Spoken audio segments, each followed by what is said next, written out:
Alright, let's dive straight into something that completely baffles Americans. Vacations. In Europe, vacation is just encouraged, it's practically mandatory. Imagine strolling up to your boss and casually announcing, "Hey, I'm gonna be out of the office for 4 or 5 weeks." Instead of panic, their response is more like, "Only 5 weeks? Are you sure that's enough?" Okay, maybe not that dramatic, but you get the picture. Meanwhile, across the Atlantic, in the US, taking off more than a week can feel borderline dangerous. If you dare leave your desk behind for 2 whole weeks, you'll probably spend half your vacation anxiously checking your phone, convinced your absence has somehow set office ablaze. But why the huge gap? It's deeper than preferences. It comes down to historical policy differences. Europeans historically prioritize workers' rights and rest as essential to health and productivity, leading to mandate vacation policies. Americans, on the other hand, traditionally associate vacation time with luxury rather than necessity. Consider this: the average European worker receives 20 to 30 days of paid vacation per year, guaranteed by law. Meanwhile, about 1 in 4 Americans get 0 paid vacation days annually. And even those lucky enough to have vacation often don't use all of it, fearing they appear lazy or replaceable. In fact, if a European employee doesn't use their full vacation allowance, coworkers might just start worrying, "Is Pierre okay? He hasn't been on holiday in 2 whole months. Should we call someone?" So yes, Europeans take their time off seriously, but maybe Americans have something to learn here, because the vacation gap isn't just about rest. It's a statement about how each culture defines productivity, success, and even personal value. Another massive culture shock for Americans working in Europe are lunch breaks. In America, lunch usually looks less like a relaxing meal and more like a NASCAR pit stop. Grab your sandwich, inhale it at lightning speed at your desk, and pray your boss doesn't notice you momentarily stop typing. Forget relaxation. Lunch is practically a competitive sport, and the winner is whoever gets back to the keyboard fastest. Across the Atlantic, lunchtime turns into a whole different world. In many European countries, lunch isn't just encouraged, it's basically sacred. Employees genuinely step away from their desk, yes, actually leaving the office, and spend an hour or even 2 enjoying a full meal, socializing and genuinely recharging. Picture an American's confusion on their first day in Paris when the co-workers sleep together at noon. Wait, we're all just stopping work right now? In broad daylight? Is this a trick? Europeans understand something crucial that Americans often overlook. Breaks aren't distractions, they're productivity boosters, and research backs this up. Studies repeatedly show that workers who take genuine, regular breaks perform better, think more creatively, and have lower levels of stress. Europeans have made lunch an integral part of workday precisely because it increases efficiency and job satisfaction. And yet, American culture remains resistant to this idea. For many Americans, lunch breaks feel risky, even wasteful. Managers worry that taking long breaks signals laziness, while employees fear that stepping away might harm their career progression. But here's the thing, maybe the Americans' fear of losing valuable working time at lunch is completely backward. Perhaps the US could actually learn a thing or two from Europe's relaxed yet productive lunchtime rituals. After all, who wouldn't want better productivity and better pastries? Speaking of Europeans' workplace rituals, next, we'll explore something else that gives Europeans cold sweats and leaves America utterly confused: the dreaded after-hours email. In America, responding to emails at 9 p.m. or even midnight isn't just normal, it's practically a badge of honor. Managers probably send emails at ungodly hours, workers scramble to reply within minutes, and everyone acts like being always available is the key to success. But try pulling that stunt in Europe, and you'll encounter something that's called right to disconnect. And yes, it's exactly what it sounds like. In France, for example, there are literal laws protecting employees from being contacted after hours. Imagine being an American worker in Paris who innocently sends a late-night email, only to be gently confronted the next morning by a concerned French boss. "Mon ami, your email last night, how you say, very intense? Are you alright? Did you take another vacation?" Pardon my French.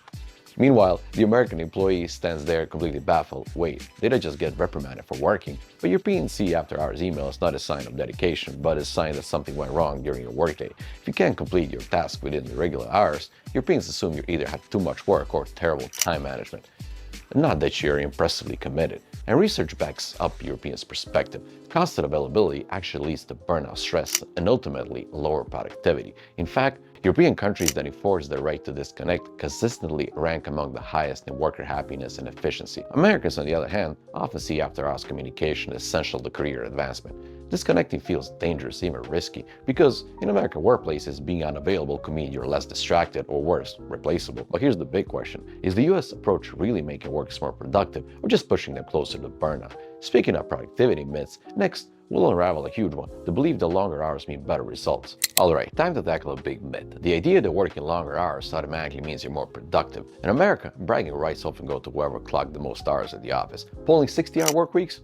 that's a badge of honor. Employees casually flex with statements like, yeah, I worked 12 hours yesterday, as if that amount of time glued to their desk directly measures their worth. But here's the shocking twist. Europeans typically work fewer hours, yet they're just as productive, sometimes even more. Wait, how's that possible? Is it magic, witchcraft? No, just common sense. Take Scandinavian countries like Sweden or Denmark, for example. They actively experiment with shorter work weeks and flexible schedules. The result? Happier employees, higher productivity, and fewer coffee-fueled burnout sessions. Or consider Germany, famous for strict work hour boundaries and equally famous for outstanding productivity. There, if you're still at your desk at 5:01 p.m., your coworkers might start to worry, is Alex lost? Should someone explain how doors work? Europeans have learned something important. Productivity isn't measured by the hours you put in, it's measured by the quality of what you produce. Americans, on the other hand, often equate staying late with being dedicated, even if half the time is spent pretending to look busy.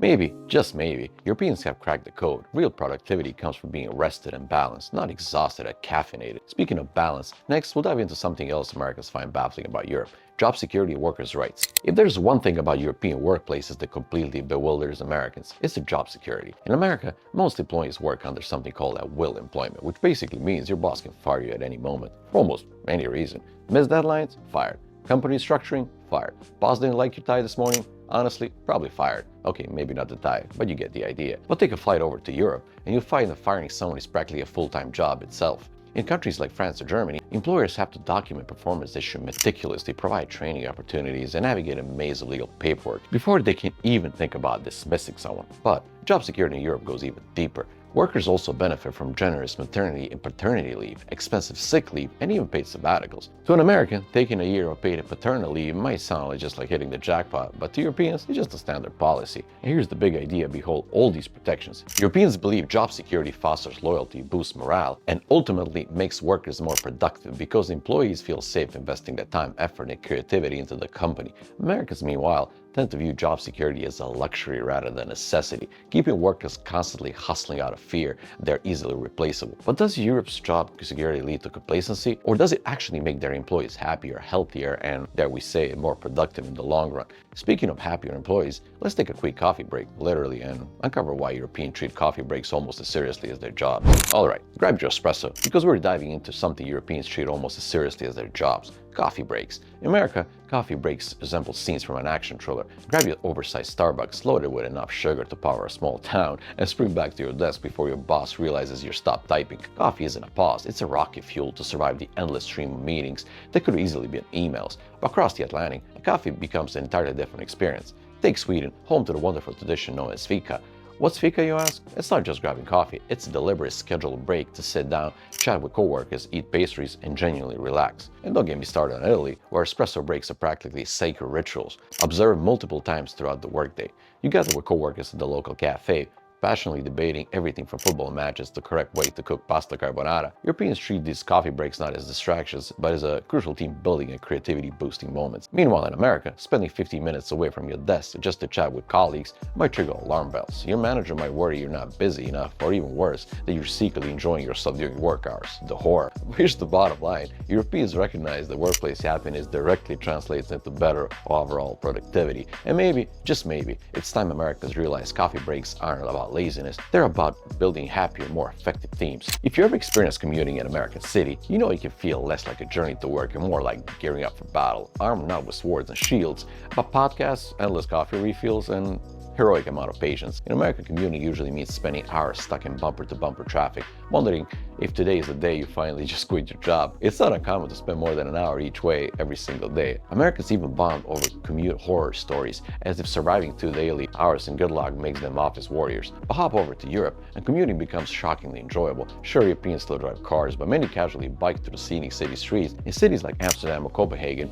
commuting is stressful, it's practically therapeutic. You can imagine explaining to your American coworker, wait, you bike to work intentionally, even when it's raining? Blink twice if you're being forced. European cities intentionally design infrastructure to encourage shorter, healthier commutes, promoting cycling lanes, walkable neighborhoods, and accessible public transport. Studies have shown Europeans have significantly lower commuting stress levels, higher overall satisfaction, and unsurprisingly, better productivity at work. Meanwhile, long American commutes are linked to increased stress, decreased productivity, and even lower overall health. Americans, however, have grown to accept long commutes as normal, even bragging about their commute length as a bizarre measure of professional dedication.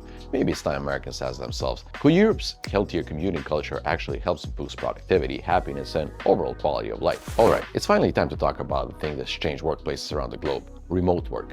When the pandemic forced millions to work from home, both Americans and Europeans found themselves on Zoom calls in pajamas, discovering the upsides and occasional embarrassment of remote work. But as usual, the two continents took very different lessons from the experience. In Europe, remote work quickly aligned with already strong cultural work-life balance. Countries like Finland, Germany, and Sweden didn't just tolerate working from home, they embraced it wholeheartedly. Europeans soon realized fewer commutes and more flexibility means clear boundaries and even stronger productivity. Remember the whole right to disconnect thing? Turns out, it's a lot easier to enforce when your office is literally your living room. Meanwhile, Americans initially struggled, managers panicked, asking questions like, how do I know my employees are actually working if I can't physically see them? Employees felt guilty even taking lunch breaks, afraid someone would think they were slacking off. And many ended up working even longer hours from home, confusing remote work with always working. But eventually, even America began to embrace remote and hybrid models, at least partially. Workers realized there's life beyond commuting, and many have resisted returning full-time to physical offices. Yet, all habits die hard. Many American companies are still trying to lure employees back, convinced that productivity means physical presence. Europeans might watch this American struggle with mixture of amusement and horror. Wait, Americans actually miss spending 2 hours commuting every day just to eat lunch at their desk? They will learn nothing from the pandemic? Ultimately, the future of work probably lies somewhere between those two extremes. Americans might benefit from adopting Europeans' healthy boundaries and flexibility, while Europeans might find value in borrowing a bit of Americans' relentless ambition. So, will Americans ever truly embrace European chill, or Europeans secretly intrigued by the American hustle? Maybe the ideal balance is yet to be discovered. So, in the end of the day, who's really getting workplace culture right? Are Europeans the undisputed masters of leisure, or have Americans simply pushed the hustle culture too far? Maybe the real answer is somewhere in the middle. Europeans could probably shave a few minutes on their espresso break, just a few, let's not get crazy. And Americans might benefit from remembering what a real vacation actually feels like. But jokes aside, one thing's clear, both cultures have valuable lessons to offer. Imagine a workplace that combines European chill and work-life balance with American ambition and drive. Now, that might just be the ideal recipe for productivity and happiness. But what do you think? Which style suits you better? The American hustle or European chill? Have you personally experienced workplace culture shock? Maybe you're the European still bewildered by American burnout, or the American who finally embraced European coffee breaks. Drop your wildest work culture shock moments in the comments below. I can't wait to read them. If you enjoyed this video, hit the thumbs up, subscribe for more deep dives into culture, and share this video with a friend who seriously needs a vacation. As always, thanks for watching Alex in America, where we explore cultures, laugh at our differences, and learn something new every time. Now, seriously, go book your vacation already. Trust me, you earned it.